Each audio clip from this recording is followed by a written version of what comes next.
Assalamualaikum warahmatullahi wabarakatuh. Hadirin yang saya hormati, pertama-tama marilah kita panjatkan puji dan syukur kehadirat Allah Subhanahu wa Ta'ala yang telah melimpahkan rahmat-Nya kepada kita semua. Karenanya kita dapat berkumpul pada keadaan sehat walafiat untuk melaksanakan acara penyuluhan gejala pengobatan dan pencegahan virus COVID-19 pada pagi ini. Coronavirus Disease 2019 atau yang lebih sering disebut dengan COVID-19 adalah suatu penyakit menular yang disebabkan oleh SARS-CoV-2. Penderita penyakit COVID-19 biasanya mengalami demam, batuk, dan gangguan pernapasan.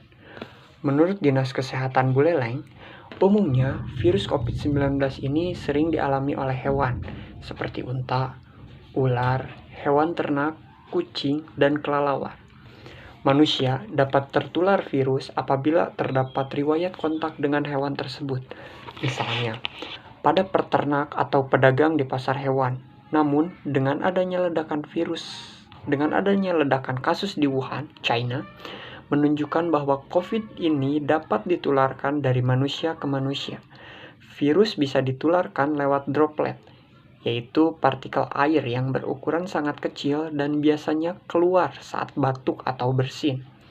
Apabila droplet tersebut terhirup atau mengenai lapisan kornea mata, seseorang beresiko untuk tertular penyakit tersebut.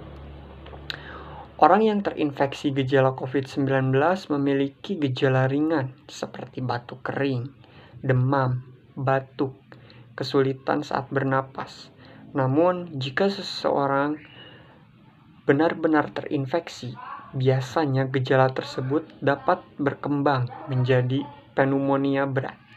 Gejala tersebut dapat bertambah parah dalam waktu yang singkat dan menyebabkan gagal napas hingga kematian.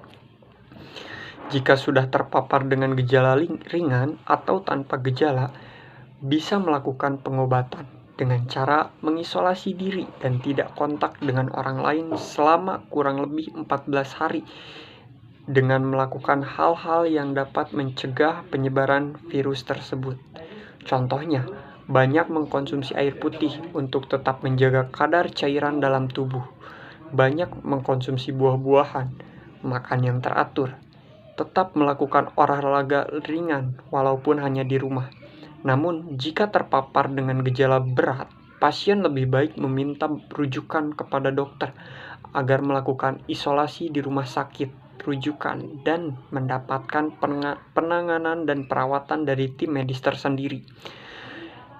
Demi mencegah terpaparnya virus corona ini, kita harus menjaga diri sendiri untuk hidup sehat, tidak melakukan aktivitas yang menimbulkan kerumunan orang banyak, menghindari kegiatan yang harus berpergian jauh seperti luar kota, bahkan luar daerah dan negara, dan tetap menjaga prokes meskipun harus berkegiatan di luar dengan orang banyak. Saat ini negara kita sedang melakukan program vaksinasi COVID-19 secara bertahap. Dijelaskan dalam website Alo Dokter Kementerian Kesehatan Republik Indonesia. Saat ini hingga 4 November 2021 sudah lebih dari 122 juta orang yang menerima vaksin dosis pertama dan 76 juta orang yang telah memperoleh vaksin dosis kedua. Tujuan dilakukannya vaksinasi COVID-19 ini untuk membentuk kekebalan tubuh terhadap virus corona. Selain itu, vaksinasi juga bertujuan untuk membentuk kekebalan kelompok atau biasa yang disebut dengan herd immunity. Namun, tidak semua orang dapat melakukan vaksin ini. Orang yang mengidap penyakit yang harus melakukan pengobatan dengan serius tidak sembarang boleh melakukan vaksin. Dengan begitu, jika ingin melakukan vaksinasi, orang tersebut harus melakukan konsultasi terlebih dahulu kepada dokter yang memang dalam ranahnya. Demikian yang dapat saya sampaikan, semoga bermanfaat.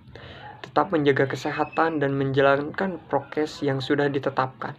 Mohon maaf yang sebesar-besarnya atas segala kekurangannya. Salam sehat bagi kita semua. Assalamualaikum warahmatullahi wabarakatuh.